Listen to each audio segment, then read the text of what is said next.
Arrependimento é mudança de mente. Hoje eu queria trazer 5 pontos para a gente conseguir alcançar o arrependimento. O primeiro ponto que eu quero trazer aqui é o reconhecimento do pecado.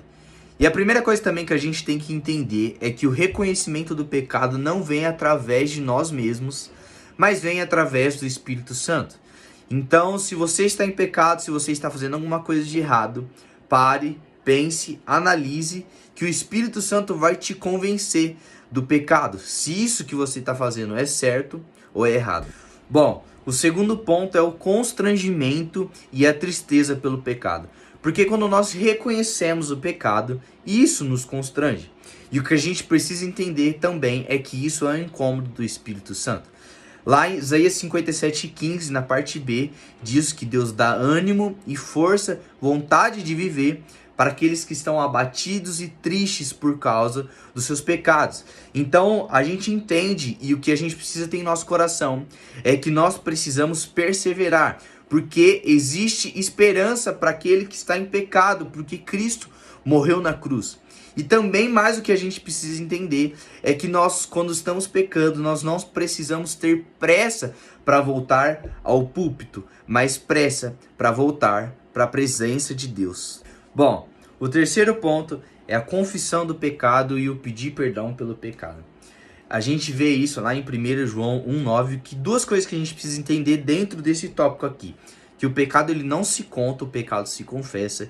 E que quando nós confessamos o pecado, isso abre o caminho para transformação e para purificação das nossas vidas. Então, se você está em pecado e quer alcançar a transformação, confesse os seus pecados.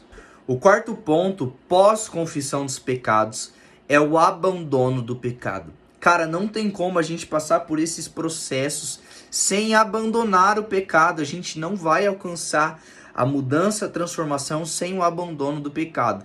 A gente olha para a palavra lá em João 8, acho que no versículo 11, o Senhor diz para a mulher adúltera, vá e não peques mais. Então a gente tem que entender que a gente não vai conseguir mudar se a gente não abandonar o pecado. E quando nós abandonamos o pecado, nós continuamos e entramos cada vez mais no processo de santificação. O quinto e último ponto é a mudança de vida.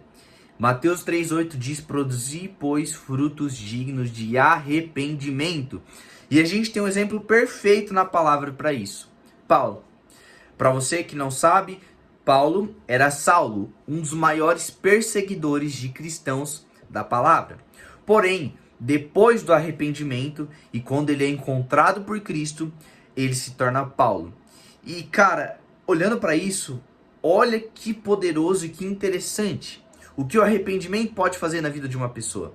Saulo era o maior perseguidor de cristãos da época. A gente pode entender dessa maneira. E depois que ele se arrepende, ele se torna um dos maiores pregadores do evangelho de todos os tempos, por assim dizer.